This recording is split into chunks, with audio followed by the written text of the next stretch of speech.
Hello everybody, Ben Rogers here, the Raptors Digest. Riker, the Toronto Raptors made a signing of Canadian-born, Mississauga-born Oshae Brissett.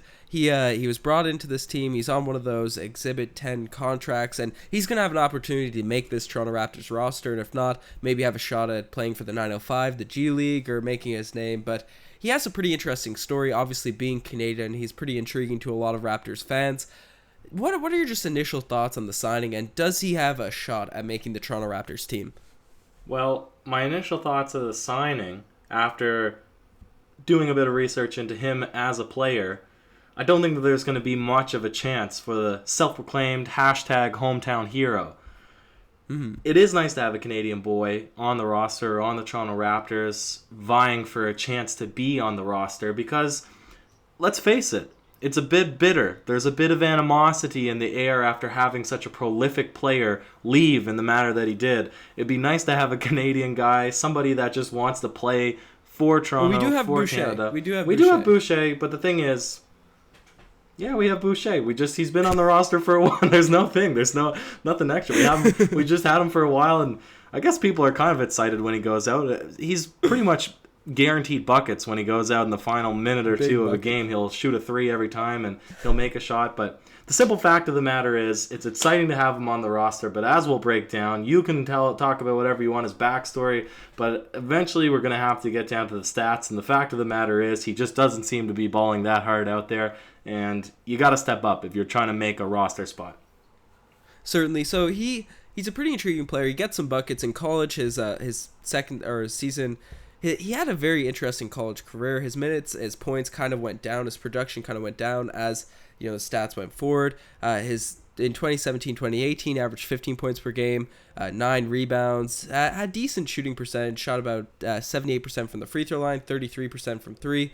And then his second season, it went down to 13 points per game. His 3-point percentage dropped by 6% down to 27. Shot 66% from the free throw line. That was kind of that's an interesting thing to look at, that he kind of regressed his second season. So that's a bit of a red flag looking at him coming in. And during the summer league, because this is a guy that a lot of people around Canadian basketball circles had a lot of intrigue for, because he's a guy that's projected to make the league. And during his summer league, he played with the LA Clippers. He only averaged 6.6 points per game, and on 29% shooting, 4 rebounds, not many assists, can't really pass. So the stats aren't very eye-popping. He's not a guy that you're going to see and you're going to be, super enthralled. He's not getting big buckets against lesser competition. But, he's only 21 years old. He has the physical tools. He's 6'8", about 210 pounds. He's got some size. And maybe, these types of players that are very athletic and are a bit raw on the offensive end, but show some signs of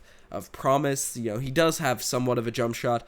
These are the types of players Masai Ujiri loves to bring in and buy low on these types of guys and see if they can develop into a player. I'm in full agreement with you. I don't necessarily think he'll be a guy that makes the roster this year, but if we could stash him in the G League, and from what you've seen of him, do you think he has a future with the team, or is he just some sort of Canadian hype cycle, and you want to give the last roster spot to a Canadian and well, it's hard to call him a hype cycle, Ben. Again, you have to do something to deserve a hype cycle. He's a self-proclaimed #hometown hero. Mm-hmm. But if you could make, and this is the classic thing, if you're playing 2K or if you're playing fantasy basketball and you want to create yourself an ideal basketball player right now as it stands, maybe there's a bit of debate here with Stephen Curry's success in the NBA, but for the most part, by and large, you're making yourself a big, strong, tall, athletic small forward, 6'8", 6'9", a LeBron James type, Kawhi Leonard type, a Paul George type. So he fits the mold, and that makes sense if Masai Ujiri sees perhaps some potential in him. He did have some good numbers in college, but again, it's not on efficient basketball, and maybe that's the thing that needs to be picked out, and especially with his dip in the second year of play, and maybe there's a bigger reason for that, and somebody might know it, and they'll point it out in the comment section. But his minutes did go down. His minutes went down, and again, there has to be a reason for that. It is funny, he played at the Athlete Institute in Orangeville his last year in high school. He came back up from the States and then went to the Syracuse Orange. So the orange runs in his blood for some reason. But anyways, point is, the efficiency is key. And especially when you're a jump shooter, right? Because you're not going to have, as a guy that's scraping by to be on a team that has to prove himself, you're not going to get the opportunity to take 5 shots to warm up, 7 shots to warm up, 10 shots to warm up. Basically, you need to come out and be immediately efficient. Unless you're a big man, then you have to be a bruiser. You have to be a rebounder. Yeah. You need to make your layups, everything. Or maybe he's a slasher. I don't know where he's taking the majority of his shots from the field from. But the simple point is, if he's not going to be efficient, he's not going to make any roster. And he's not going to play in the G League, nothing. Because he's not coming in with any expectations. Undrafted, he needs to prove himself. He needs to hit shots. Yeah, no, that's 100% fair. You know, you mentioned the Athlete Institute, all the orange. You know, that's the school Jamal Murray, Thon Maker played for.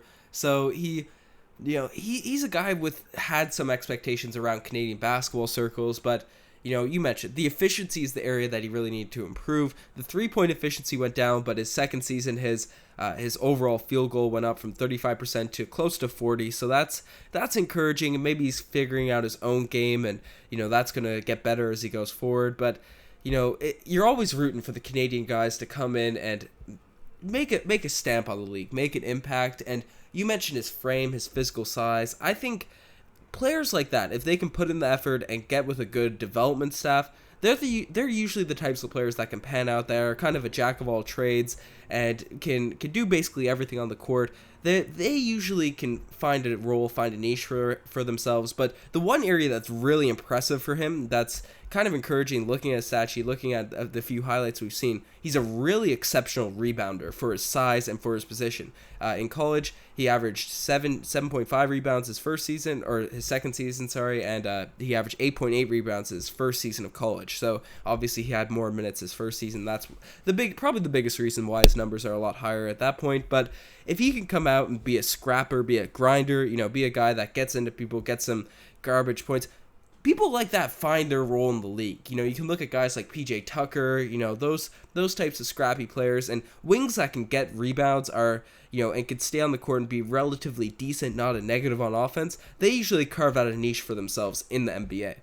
Yeah, absolutely. Now it's a little bit easier to be that kind of player at the power forward position, I think, just because you want a little bit more of your offense to run through your 2 and 3, especially. You want your 1 to be the facilitator, to be the setup guy. You want your 2 and 3 to be able to be a slasher if you want, a shooter if you want. And then the 4 or the 5 the 5, you know, they can be a down low person. Kind of we want stretch bigs now, but it's the 4. That's what you're talking about, the PJ Tucker types. Or Draymond Green is an exception because he's such an all-around guy, but even if he wasn't such a fantastic passer, just his grittiness on defense and his rebounding, I think he would still be a starter in the NBA, probably on the Golden State Warriors. So, again, you want a little bit more from your small forwards. You want them to also be able to shoot, but I agree, it's a good starting point. And what's Kawhi Leonard's mantra? But Boardman gets paid. You start somewhere, you find something you're good at, and then you get confidence from that, and then allow that to bleed into the rest of your game. And I mean, I guess he's a confident shooter. He got enough points to show that he's taken shots, so he just needs to work on it a bit.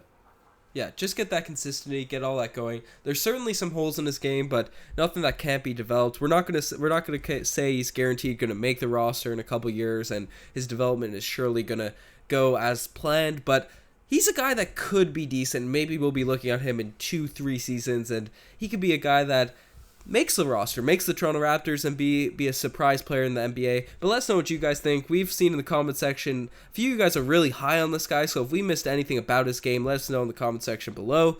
You know, check out the Twitter, the Instagram, all that cool stuff. Ryker, do you have any last words on the hometown hero? The hashtag hometown hero, Ben. No, that sounds good to me. Hashtag hometown hero. Cheers.